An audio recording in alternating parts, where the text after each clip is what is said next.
Salam Leyla, xoş gördük səni. Xoş gördük Sevinç. Leyla, biz tanışıq. İstəyərdim ki, izləyicilərin də səni tanısın. Çünki artıq səninlə çox kontaktda olacaqlar. Təbii ki, Instagram izləyicilərin öz yerində, amma artıq yeni bir platformada öz izləyicilərinin qarşısına çıxacaqsan, YouTube-da və özünü təqdim etməyini istəyərdim məhz YouTube izləyicilərin üçün. Mən Leyla Əliyeva, Access Bars tətbiqçisi, astroloq, eyni zamanda reiki masterəm və artıq 5 ilə yaxındır, uzun bir müddətdir ki, mən bu sahənin içindəyəm və bu gün də sənin söz və qüvvət yeni bir kütlə ilə tanış olmaq, həmçində onların da məni tanımasını istəyərdim və buna görə də bugün buradayım. Şəfalandırmaq çox yəqin ki, xoşuna gəlir. Mən belə başa düşürəm. Əks halda insan bu sahəyə gəlməz. Bu əslində sahədən çox mənim vəziyyətimdə bu bir belə deyək də, yəni bunu insan özü seçmir ki, mən gedim kimisə şəfalandırım, bilmirəm, bunu başqa kontekstdən yanaşan var ya yox. Mənim sahəmdə bu biraz başqa cür oldu ki, mən bunu necə seçdim, məhz bu sahəyə gəldim. Sən özün də bilirsən ki, mənim ixtisasım tamam fərqlidir, tamam belə deyil, başqa bir dünyanın insanıydım.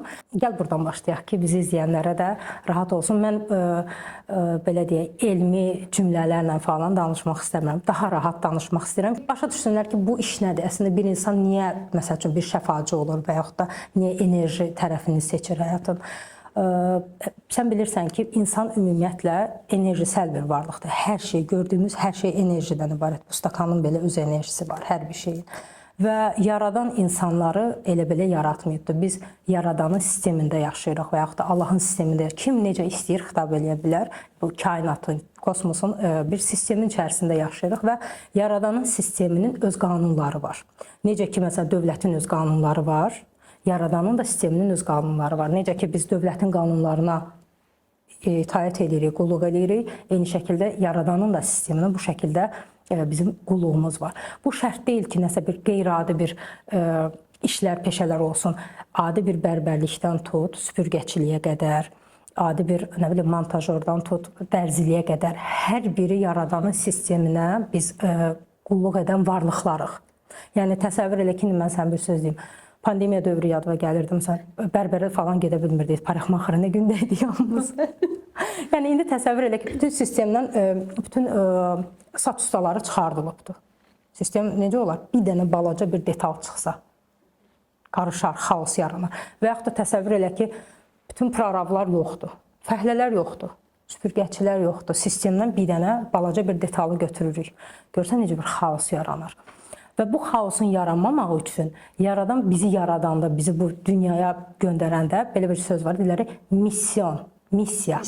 Hə, yaradanın sistemində bizim hər birimizin öz missiyası var. Buna rus dilində buna предназначение deyirlər. Yəni sənin təyinatın nədir? Hər kəsi də yaradan bir təyinat üzrə göndəribdir bu kainata. İndi biz o təyinatı bilmiriksə. Biz indi ora gələcəyik ki, biz o təyinatı necə öyrənə bilərik? Yəni, hər kəsin öz təyinat nöqtəsi var və sən o təyinatıva gedib çatana qədər insan intuitiv olaraq necəsə gedir, düz üstünə düşür, amma doğum xəritəsindən asılı olaraq da elə insan var, yolunu tam tapa bilmir, belə qarışıq yollarla gedir. Nə xoş o kəslərin halına ki, onlar belə deyil, intuitiv olaraq öz yollarını rahat tapa bilirlər. Amma bəzi insanlar var ki, onlarda biraz bu çətin alır. Əslində, həyat bizə əvvəlcədən işarələr verir ki, hansı yönə getməli. Məsələn, körpə uşaqların oynadığı o uşaq vaxtı, ağlın kəsməyən vaxtı oynadığı oyunlara diqqət edin və yaxud da ən çox nəyə meyillidir, oradan bilmək olur. Mən əminəm ki, məsəl üçün, uşaqlığımıza qayıtsaq, görərik ki, biz 100% əlimizdə bir kağız nəyəsə bir danışmışıq. Bu bizi gələcəkdəki ixtisasımıza da təsir eləyibdir. Bax, bu kimi şeylərdən tutmaq olur. Amma bunun əslini hardan, necə öyrənmək olar? Doğum xəritəsi. Doğum xəritələri bizə elə belədən verilməyibdir. Doğum xəritəsindən, yəni yola çıxaraq bilmək olar ki, sənin həyat təyinatın nədir və sən onu tapıb o üzrə gedə bilərsən. Yəni, əgərəz bu bayaq soruşduğun bu şəfacılıq falan bu mövzulara gəlməyim də sırf doğum xəritə analizimdən sonra buna qərar vermişim. Çünki məndə o göstəricilər, bəli, təbii ki, bu göstəricilər var. Çünki insan o sistemin doğru yerində olmayanda olduğu real yerdə başlayır sistem onu tərpətməyə. Nə bizi tətikləsin ki, gedək biz doğum xəritəsini açaq. Əla Biz belə sual. yaşayırıq da. Hazırda mən hər şey yaxşıdır. Biraz bəli insanlıq çətinliklərimiz olur. İşimiz alınmır. Mütləq alındırırıq. Nə bilim biraz yoruluruq, təzədən qalxırıq. Amma nə vaxt deyək ki, doğum xəritəmdə varmış. Gəl bir şeyi etiraf eləyək ki, insanın həyatında dümdüz hər şey həmişə getmir. Bəzən enişlər olur, çıxışlar olur və insan həyatında elə məqamlar olur ki, bəzən bəlkə sən də bunu görmüsən, sıfır nöqtəsinə düşür insan. Ya da ən zirvədədir, amma özünü orada hiss eləyə bilmir. Elə bir ki, sanki öz yerində deyilmiş kimi hiss eləyir insan. Ya da çöküşlər baş verir həyatında, çox böyük belə dəyişimlər baş verir ki, insan özü də başa düşmür ki, bu niyə? Bax, həyatın belə bir şey ümumiyyətlə baş verir. Həyat sənə bir şey demək istəyəndə, əgər sən düz məqamında, yerində deyilsənsə, mən həmişə bunu tanışanlarıma da belə izah edirəm. Birinci sənə bir yavaş belə vurur. Ayol. Görür, yox, başa düşmədin, biraz möhkəm vurur. Ayol. Görür, yox, sən başa düşən deyilsən, onda sənə çox möhkəm bir zərbə ilə səni silkələyir və sən onda soruşursan ki, nə baş verir? Bu zərbənin başa düşmək məcburiyyətindəsən. Hə, bu niyə baş verir? Bu məqamlarda insan artıq başlayır özü ilə bir sual, belə bir yaradanla arasında sanki bir baxır da kimdə necə bir sual verir ki, bu şey mənim başıma niyə gəldi axı? Sual verəndə sən həyatda mütləq onun cavabını alırsan. O suallar sanki o ürəkdən gələn o suallar. Mən bunu niyə yaşadım ki, hər şey yaxşı gedirdi də. Sən o sistemdə öz yerində olmayanda. Çox az adam o cür sual verir ki, mən bunu niyə yaşadım? Sual verir, deyirik ki, gör başıma nə oyun açdılar. Hə, biz elə deyirik. Bilirsən, o qədər böyük mövzudur ki, əslində bu. İndi sən sual verirsən, mən bilmirəm hansı yönündən bunu, çünki çox şaxəli cavabları olan, həqiqətən də belədir də. Yəni bir tərəf, bir aspektdən buna cavab vermək olmur. Qoy bu kontekstdən deyim ki, məsəl üçün insan niyə durduğu yerdə başlamalı? Sən öz yerində olmayanda, sən istəsən get ən pikdə, yəni çata biləcəyin ən yüksək zirvədə belə ol. Sənin yerin əgər ora deyilsə, tutaq ki, ailədə başlayacaq səni tərpətməyə, tetikləyəcəksən orada bir şeylər və yaxud da bu tərəfdə nədəsə narahat olasan, ya maddiyyatın yerində olmayacaq, ya hörmətlə bağlı nəsə səni ayıltmaq üçün bir şeylər verəcək. Amma düz getməyəcək. Ay sağ, biz buna deyir, ay işim düz getmir falan, yox.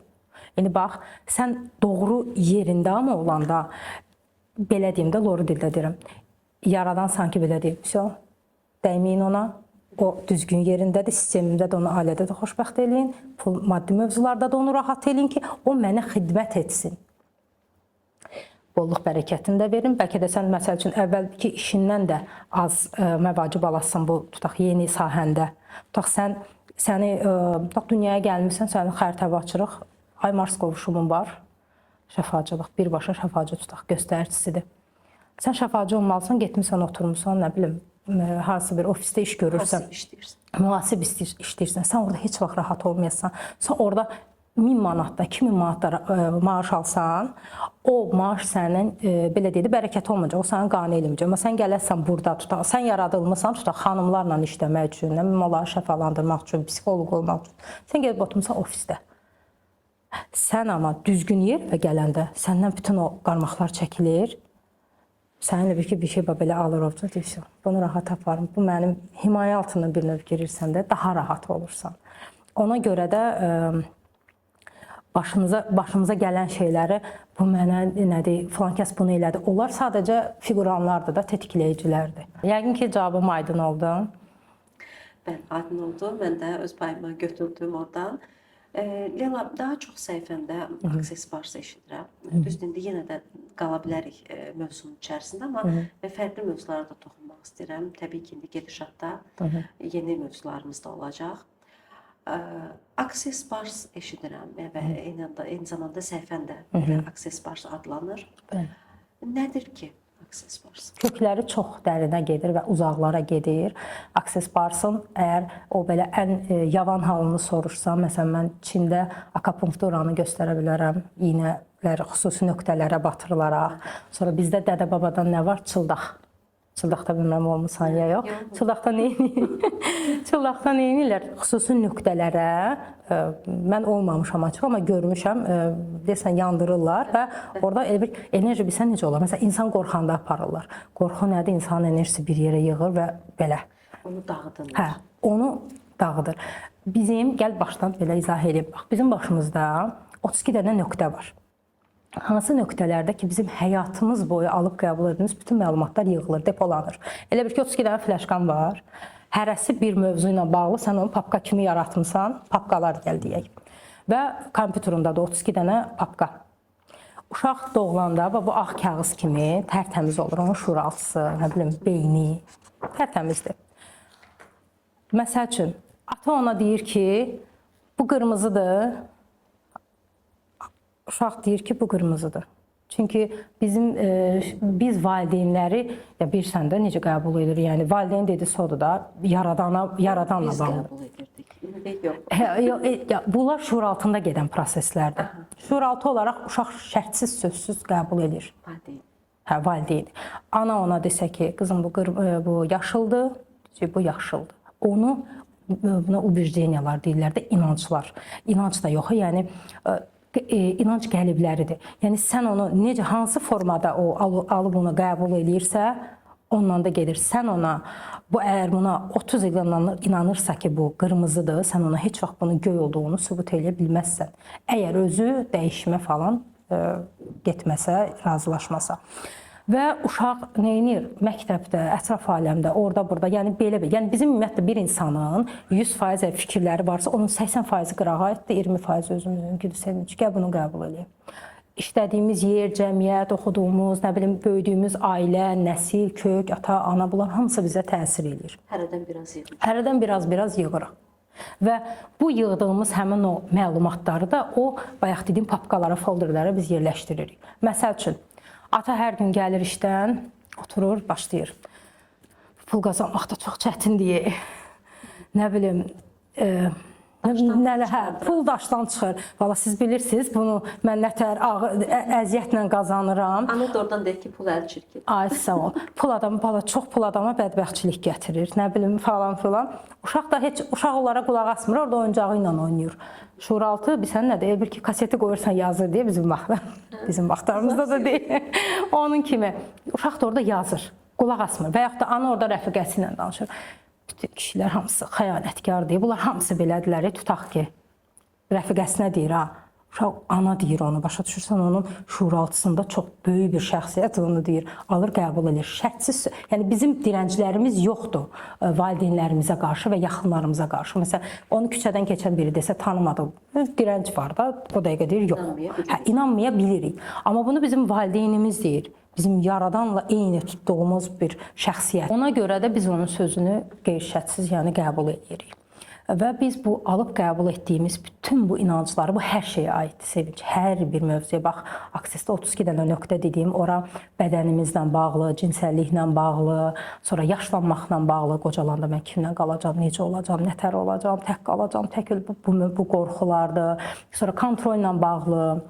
Məsəl üçün, hər şeyi kontrol edən insanlar var. Elə bilir ki, olmasa heç kim onun işini yaratmayacaq, relaks ola bilmir. Rahatlıq, sakitlik, hər bir həyatın bütün sferalarına toxunan mövzularla bağlı bizdə orada bar nöqtələri var.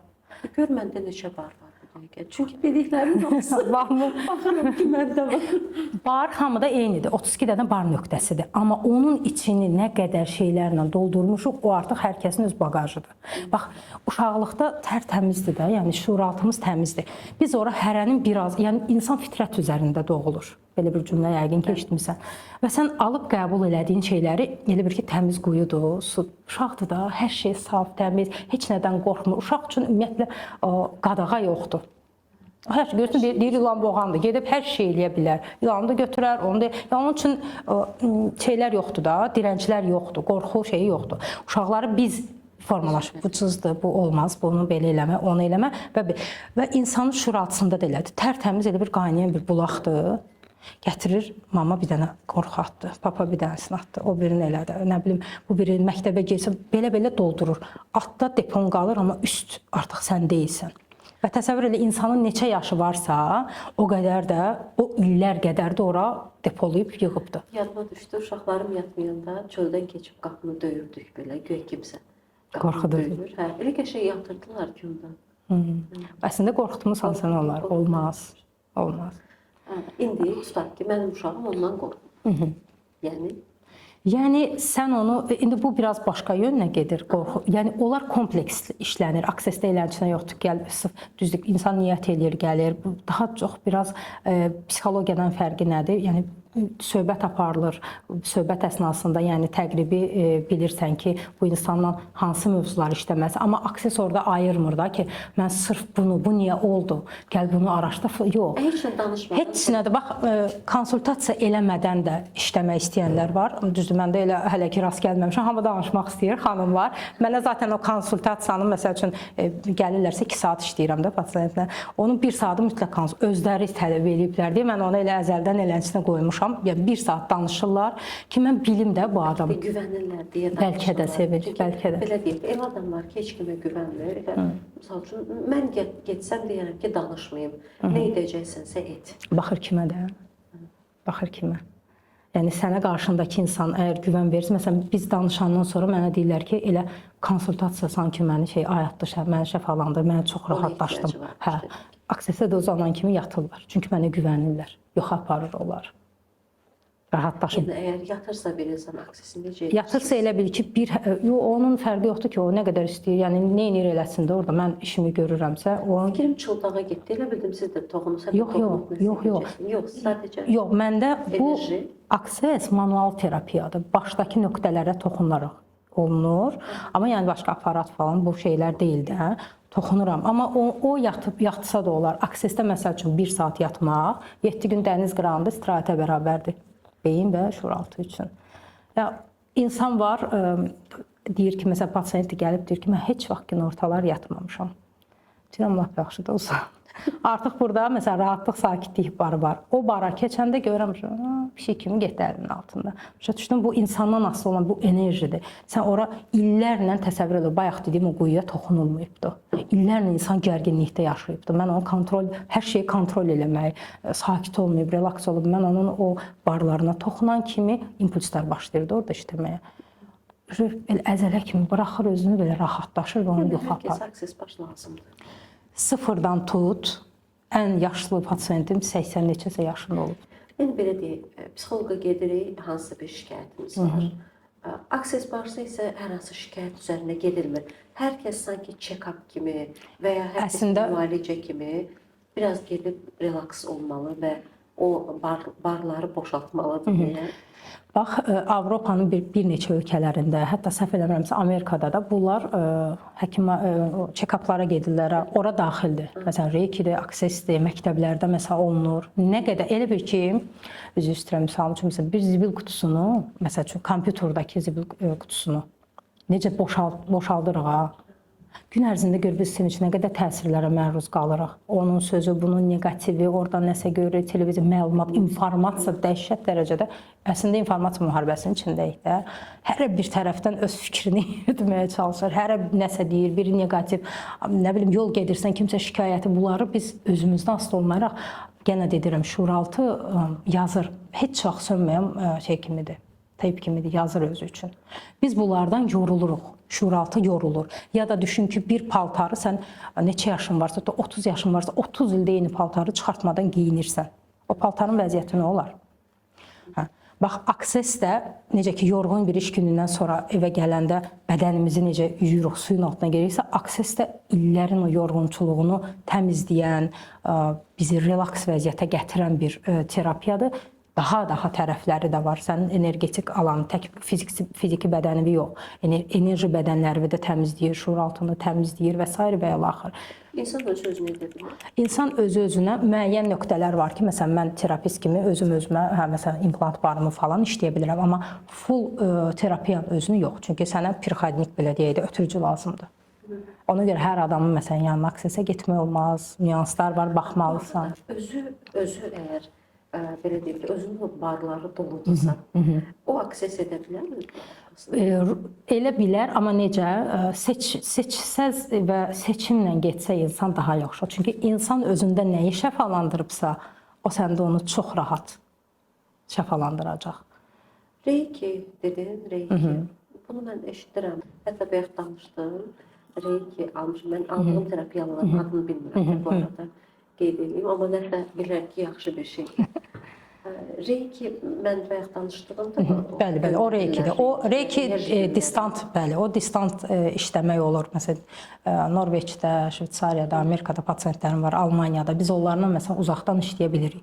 Reiki evrensəl bir enerjidir. O tamam başqa bir şeydir. Düzdür, hamısı yenə də yaradan qaynağından gələn eyni enerjide ikiyə ayrılır. İstəsən sən onu təmiz şəkildə işləyə bilərsən, ya da o enerjini başqa cür də istifadə olunur. O artıq şəxsi seçimdir. Amma reikinin enerjisini sən distant işləyə bilirsən, amma akses elə bir akses yəni terapiyadır da, adında var. Terapiya. Sən burada olmalısan da, mən sənə toxunaraq. Mən sənə toxunaraq. Yəni sənə deyəndə məsələn mənim sahəm başdır. Facelifti var, bunun üzlə işləyən akses var, işləyir nöqtələrlə daha cavan görünüş verir insana, iynəsiz, falansız, botoksuz. Xanımlar məsələn istəsə onu da elətdirə bilər. Məsələn, Access Body var, sırf bədənlə işləyir. Bədən ümumiyyətlə insan bədəni toxunulmağı sevir. Və ona məsələn başdır, uşağımıza bir şey olan kimi, ya da biz özümüz nə istəyirik, sığal istəyirik. Ya da bir şey düşünəndə, narahat olanda əlimiz o sayqara gedir. Burada implant barı var, məsəl üçün. İmplant barında sənin atalarından, babalarından, nəsil, kök, nə bilim, 7 arxa dönəndən gələn bütün informasiyalar burada yığılıbdır. Sənin bolluq bərəkətin, sənin xoşbəxt olmağın, bir qadın kimi xoşbəxt olmağın, pulun gəlməyi, ailəvin rifahı falan, hamısı, hər şey, bu informasiyalar buradadır. Bax, bu köklük, arıqlıq falan, onlar da... Bəli, məsələn, bədən barı var. Bədən. Cinsəllik, bədən barı var. Bəli, orada hamısı. Məsələn, insan öz bədənini qəbul edə bilmir. Bir insan köklüsə, o da mı eşitliyi alsa? Təbii ki. 100%. Bəli. Birinci, yəni oradan başlayır hər şey. İnsan var, deyirlər, dərdi yeyir. Əslində yemək yemir, dərdi yeyir. Adam var, su içir, kökəlir. Adam var, bütün stolu yeyir, heç nə olmur. Bunlar hamısı psixosomatik olaraq da hamısı bir-birinə bunlarla yəni bağlıdır. Aksesdə bəli var o da. Deyir ki, alma məzmunun axını, çıxar ahəstə və ya nə bilim, filan kəsin haqqına girdin, mütləq yaşayacaqsan, həyat bumerangdır, dönüb dolaşıb başına gələcək. Bunlar karmadır sizin dildə. Bizim ayrı bir dilimiz yoxdur. Biz sadəcə olaraq hər şeyi öz adı ilə adlandırırıq. Karma biraz cəmiyyətə belə qorxulu bir şey kimi təqdim edilər. Karma əməl, səbəb ilişkisidir, türklər demiş. Yəni, edəcəyin hər bir şeyin nəticəsi. İstəsən yaxşı şeyin nəticəsi, istəsən pis şey. Bu qədər sadə. Sən nə edirsənsə, qabağa çıx. Karma da pis bir şey deyil. Yox, qətiyyən. Filan şeyin karmasını yaşayıram. Yaxşının da karmasını yaşamaq olur. Təbii ki. Sənin, məsəl üçün, sənin ulu babaların bir nəsli qırılmaqdan tutaq qoruyublar və yaxud da bir nəslə kömək eləyiblər və yaxud da hansısa bir məzluma kömək eləyiblər. Onların, belə deyək də, onun elədiyi o yaxşılığın bəhrəsini ondan sonraki bütün nəsillər, belə deyək, onun çörəyin yeyə bilir. Cəmi 7 nəsil. Məsəl üçün də 14-ə qədər gedir, daha da dərinlər bəlkə də gedə bilir. Ən yaxını 7 nəsil belə deyirlər. Yəni, yaxşının da öz şeyi olur, karması olur. Yəni, hər şeyin qarşılığına karma deyirik. Adətən belə olur.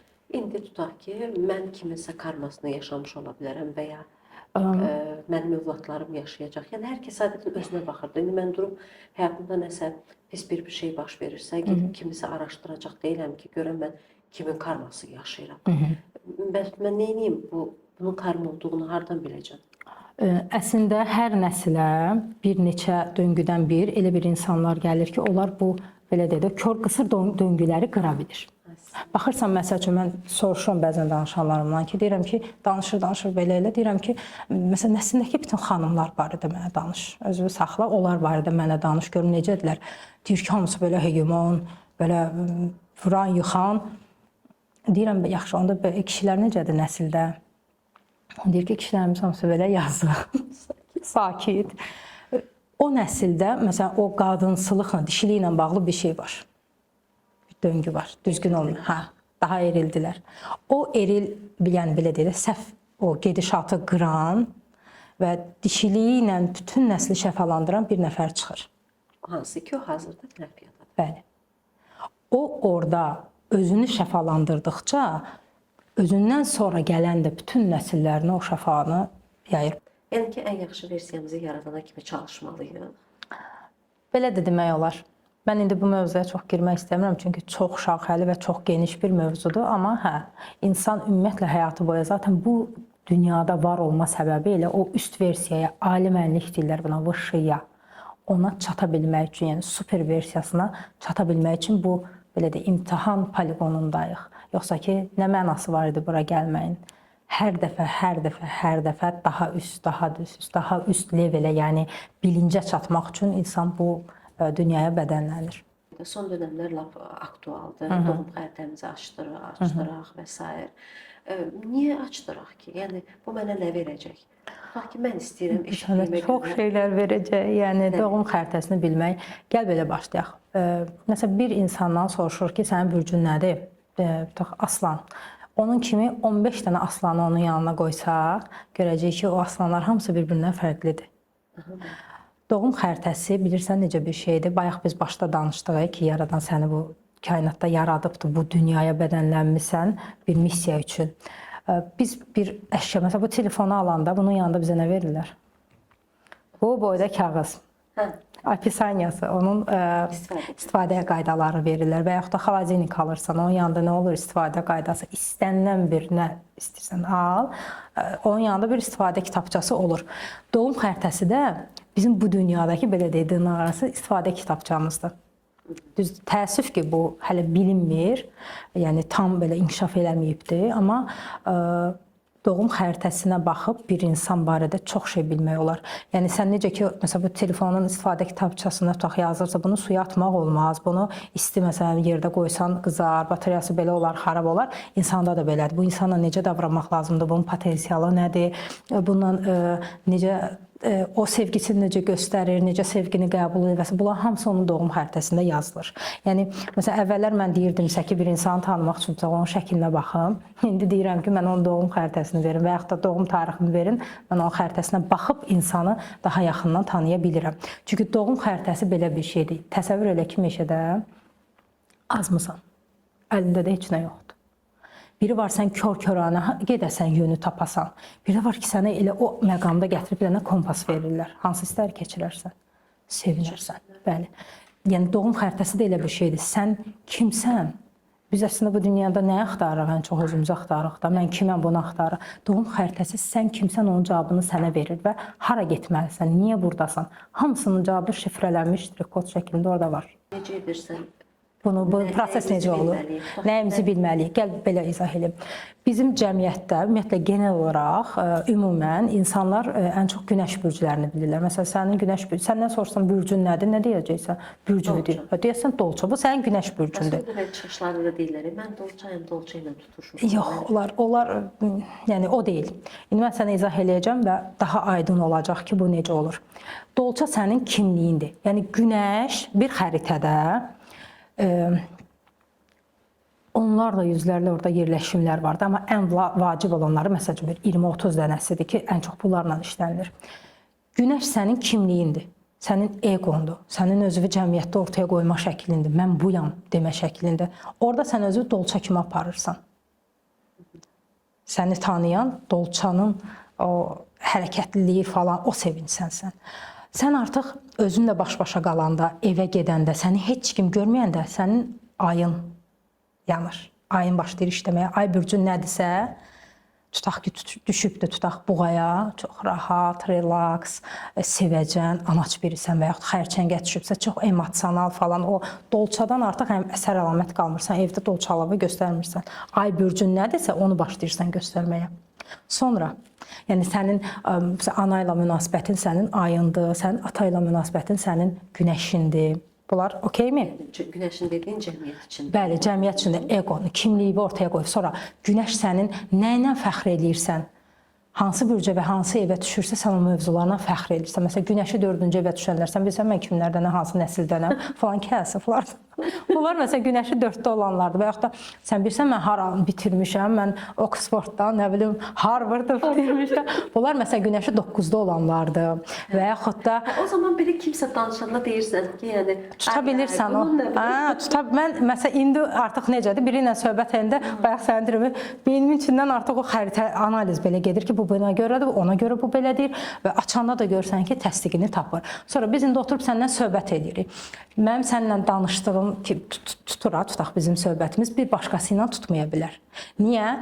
Merkuri bürcü, danışıq, kommunikasiya, bir-birini başa düşmə, informasiyanı alma, ötürmə, məsələn, Merkuri bürcündən asılıdır. Merkuri bürcü necədirsə, insan elə danışır, elə anlayır və s. Bunun da dolçaya aidiyyəti yoxdur. Ora hansı bürc düşürsə, sən onu ki, əgər sənin ora Merkuriyə qoç düşürsə, məsələn, mənim Merkurim qoçdadır. Mən daha belə tez canlı danışan, atılqan, informasiyanı göydə tutan belə. Amma var, məsələn, Merkurisi oğlaqda ola bilər. Gəl bunu danışdır, görüm necə danışdırırsan. Və yaxud da Merkurisi qızdadır. Analiz eləyəcək və bunun da belə detallarına qədər, atomlarına qədər düşünəcək. Bütün bürclər, hər bürc, bir insanda hər bürc olur. Bəli. Hamısı bizik. Hamısı bizik. Sadəcə baxır hansı Bəli, baxır harda. Məsələn, sənin Veneran tutaq, hardadırsa, sənin dişiliyin, qadınsılığın ona görə məsələn. Biz evləri bilməliyik. Biz birinci bax planetlər stabildir, Sevinç. Məlumatlı olmalıyıq. Məlumatlı. Sən ev deyirsən də hazırda. Mən deyirəm ki, o ev nədir? İndi gəl belə götürək də, məlumatlı olmalıyıq ki, ümumiyyətlə astrologiya deyək də, astrologiyada birinci ev nədir, ikinci, ümumiyyətlə ev nə anlayışdır. Bunu bilmədikcə kimsə çıxır mənə deyir ki, tutaq ki, sənin nə bilim, falan evində falan var. Mən deyirəm ki, qalırsan belə ki, bu nə deyir? Bax belə deyim, planet bu hadisələrin baş verdiyi yerdir. Bürc onun hansı, məsəl üçün günəş kimlikdir. Sənin kimliyin, eqon parladığı yer günəşdir. Yəni günəşə uyğun. Ora hansı bürc düşürsə, o bürcə uyğun, belə deyək də, məsəl üçün günəşə qoç düşübsə, sənin kimliyin qoç kimi özünü göstərəcək cəmiyyətdə. Mən varam deyəcək. Özünü bildin, ifadə eləyə biləcək. Tutaq ki, bir tədbirdə deyirsən ki, mən filan bürc tərəfim tutub, buğalığım tutub, nə bilim, nəsə. Baxır, hansı mövzudur? Məsələn, Mars savaş mövzusunda buğalığını tutubsa yandın. Buğa tərpəndən deyil Marsda, yatağandır. Geç hərəkətə keçir, amma sona qədər gedir. Bizdə nasıldır? O sənin enerjindir. Sən onu bilirsənsə, artıq fərqindəsənsə idarə edə bilirsən. İdarə edir. Ay, sağ ol. Yoxsa bunları öyrənmənin, bax, yaxşı, onda nə mənası olardı? Bunları öyrənirik ki, biz fərqindəliklə onları idarə. Məsələn, mən bilirəm ki, mənim Marsım buğadadır. Bilirəm ki, mənim Marsım yatağandır. Bunu tərpətmək üçün nə lazımdır? Həmişə aktiv olmaq. Mən aktiv idmanla məşğul olaram və s. Mən özümü məcbur edirəm. Mən sevinci evdən sumkamı yığıb idmana gedənə qədər birinci sumkanı yığma prosesidir. Sonra oturam, sumka ilə biraz baxışırıq, idman sumkamla. Sonra onu götürüb qapının ağzına qədər gedib ayaqqabı geyinmə prosesidir. Sonra artıq zala girdim, müəlliməm məni zaldan çıxarda bilmir. Mənə deyir ki, mən səni yora bilmirəm. Halbuki mənim Marsım yatağandır. Mən bunun fərqindəyəm ki, bu yatacaq. Ona görə onu zorla aparıram. İndi gəl bir də bunu Əqrəb Mars. Əqrəb Mars, enerji, bakray, axır. Bruce Lee-nin məsəl üçün Marsı Əqrəb. 24 saatın, nə bilim, 20 saatın bu adam məşq edirmiş bədəninə, şey verir, nə deyim, aktiv idmanla məşğul və onu yormur. Amma məsələn, buğa yorulur. Buğa yanım belə eləyir deyəndə, baxır, hara düşür buğa, haradadır? Ayın buğadır, super yerdədir, egzaltasiyadadır, əsl belə aya uyğun olan yerdədir, rahat. Ay nə istəyir? Rahatlıq istəyir. Orada rahatam. Amma Marsımdakı buğa, məsəl üçün, narahatdır. Belə. Qarışıqdır, amma ki, yəni... Əslində yox, amma bilməyəndə biraz qarışıq gəlir. Mən hazırda səndən o informasiyanın çox yarısını ala bilirəm. Biraz daha çox desəm, məndə yorulur beynim hazırda. Çünki heç bilmədiyim bir şeydir. Ona görə nə deyir, yavaş-yavaş daşasan. Birdən-birə vermə. Tutaq ki, mən bir gün otursam burada qarşında eyni ilə bu şəkildə. Mən analiz edə bilərik. Doğum xəritəsi kontekstində təbii ki. Amma bu dəfə yox.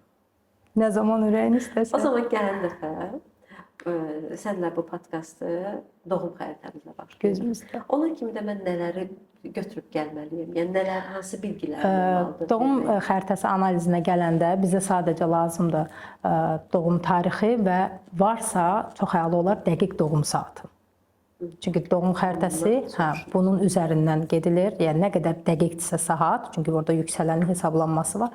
Saat nə qədər dəqiqdirsə o qədər də yaxşı olacaq. Çünki sən bu dünyaya ilk gəldiyin an var, anadan göbəyə bağı kəsilir və ilk nəfəs aldığın vaxtı göydə o tranzit keçidləri deyilə planetlərə sən ilk nəfəsi verəndə göyün üzündə bir dənə screenshot alınır. Bax, o anın görüntüsü sənin doğum xəritənin. Necə barmaq izin sənə aiddir, səndən başqa heç kimə aid deyil. O da səninkidir. Təbii ki, sənin də ora qatqıların olur, həyat boyunca cəmiyyət, böyüdüyün ailə, cəmiyyət falan, amma genel olaraq o sırf sənə aid olan bir şeydir və onu dəyişmək olmur, amma yəni necə, o stabil qalır, amma enerjisini dəyişə bilirsən. Yəni tək bir dənə doğum xəritəsi deyil də, bunun progress xəritəsi var, bunun drakoniki var və s. və ilə axır. Hazır gələcək. Növbət bir ay gözləsin. Bir aydan sonra nə zaman istəsən buyur. Çox maraqlı əslində izləyicilər üçün də. Bilmirəm, mənim xəritəm maraqlı olar deyə, yəni gedişat maraqlı olar deyə düşünürəm. Bunu bir gün həqiqətən də eləmək olar, göstərə-göstərə, yəni xəritə üzərindən çox maraqlı olar və mən hətta özləri bu xəritəni necə çıxarda bilərlər, o prosesi də göstərə bilərəm. Hə, təbii ki, mümkündür. Özləri çıxarda bilərlər. Bir sən sevinci qısa olaraq bunu da deyim, bu mövzunu yekunlaşdıraq. Elə bir ki, sən həkimə gedəndə, həkim sənə, tutaq mənim pasientlərim mənim yanıma gələndə, tutaq akses terapiyasına, o insan özü haqqında çox şey danışa bilər. Mən amma ona birinci deyirəm ki, mənə doğum bilgiləri göndər. Mən axşamdan onun doğum xəritəsinə baxıram, onu tanımaq üçün. Bu mənim özüm üçün. Öndə ayrıca xəritə analizinə gələr, o başqa. Amma niyə? Çünki o dəfələrlə olubdur. Gəlir xanım oturur, deyirəm ki, yaxşı sənin bu iş qurmaq falan bu mövzularla tutaq gəlir, öz işi ilə boluq bərək. Deyirəm, niyə işləmirsən? Deyir ki, nə bilim, məndə alınmaz, mən bunu bacarmaram. Deyirəm, niyə bacarmaram, belə bir şey niyə düşünürsən? Deyir, elə mən uşaqlıqdan nə eləmişəm, nəyə əlim atmışam, atam deyib, səndə alınmaz, səndə alınmaz, sən bunu elə bilməsən falan filan. Artıq bunu alıb qəbul edib. Buna deyirlər, nə? Öyrənilmiş çarəsizlik. Bu adam buna inanıbdı və o şeydən çıxmır, o kontekstdən çıxa bilmir. Açıram bunun doğum xəritəsini. Baxıram ki, nə doğum xəritədə, MC nöqtəsində, məsələn, karyera evində oturub bir dənə güclü Saturn, yanında da bir dənə Mars. O adam bilsən nələr eləyər. Amma bilmir axı, bilmir bunun bu potensialı var deyə, oturub ki, mən heç nə bacarmıram. Doğum xəritəsini bilmək sevinci ona görə çox lazımdır. Yəni doğum xəritəsini çıxardanda, bunu çıxartmaq da nəyə oxşuyur? Məsələn, pasiyent gedir tutaq həkimin yanına. Həkim elə gələn kimi salam əleyküm, haran ağlayır falan. O dəqiqə ona götürüb dərman yazmır ki, onu hara göndərir? Nə bilim, UZI-yə göndərir, MRT-yə göndərir, ora-bura. Bax, o doğum xəritəsi o UZI kağızıdır. Sən UZI kağızını çıxardırsan, ondan sonra gəlirsən yanıma. Mən özüm çıxardıb baxıram ki, bunda nə. Yəni bunu təyin etmək üçün bu çox vacibdir. Bunu biləndə daha asan irəliləyirik və %85-90 burada göstərilənlə insan elə həyatı üst-üstə də düşür. Yəni zərərli bir ay görürəmsə, zərərli yerləşimdə olan, açılar almış, soruşuram, ana ilə bağlı nə problem var? O dəqiqə başlayır ağlamağa, hardan bildiniz? Biz falçı falan deyilik, biz bunu hardan bilirik? Qabağımızdadır informasiya. Çox təəssüf, Sevinç, çox təəssüf. Ona görə də hər adam çıxarda bilər, bəli. Amma bunun oxunması, necə ki, o UZI kağızını yaxşı həkim oxumağı başqa, savadsız həkimin oxumağı, bu biraz, orada biraz fərq var. Amma belə kim istəsə, xüsusi proqramlar var ki, orada öz doğum xəritəsini çıxardıb, ən azından Sevinç, yerləşimləri bilməlidirlər. Yəni, bir dənə bürcdən ibarət deyilsən də, sən dolçasan, onda niyə bütün dolçalar sənə oxşamır? Niyə fərqlisiz ambız? Sən tamam başqası, elə dolça var, şəxsən mən sevmirəm onu, amma səninlə münasibətim məsələn bir başqadır, sənə sevgim bir başqadır.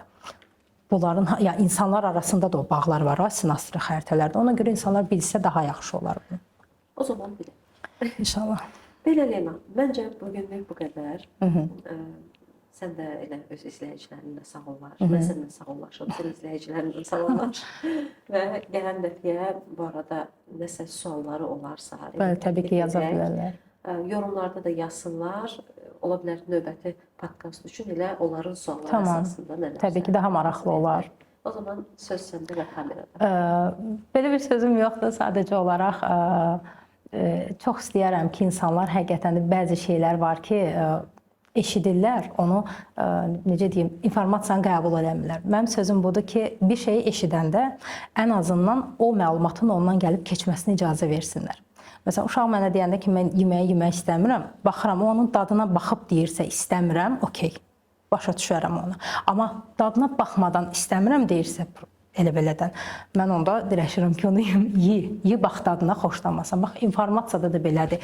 Yeniliklər həmişə bir bariyerlərlə həmişə cəmiyyətdə də bu həmişə belə olubdur. Məsələn, ilk qan analizini bilirsən də, qan köçürməsini bir filmdə var idi bu. Qan köçürənlərə çox pis baxırdılar, bu şeytan əməli falan kimi qəbullanılırdı. Çalğışıda bu arada var bu səhnə. Amma indiki tibbin ayrılmaz sahəsidir bu. Ona görə də yenilik gələndə, məsələn, astroloji doğum xəritəsi mən görürəm, deyirlər, ay nə deyə bu hamını. Bir bax da, tamam, okey, sual verirsən, nədir bu? Bir bax gör, nədir bu? Birinci maraqlansınlar, informasiyanı onlardan keçməsinə icazə versinlər. Ondan sonra qəbul edib eləməyəcəklər. Orası artıq onlara qalmış işdir. Proqramın əvvəlində deyərdik, podkastın əvvəlində ki, yəni informasiya ilə bol bir podkastı izləyin. Mən niyyət edirəm kimlər çünki bu informasiya yararlı olacaq, o insanların da bu qarşısına çıxsın, dinləsinlər. Təşəkkür edirəm sevgili. Uğurlar. Sağ ol, çox sağ ol.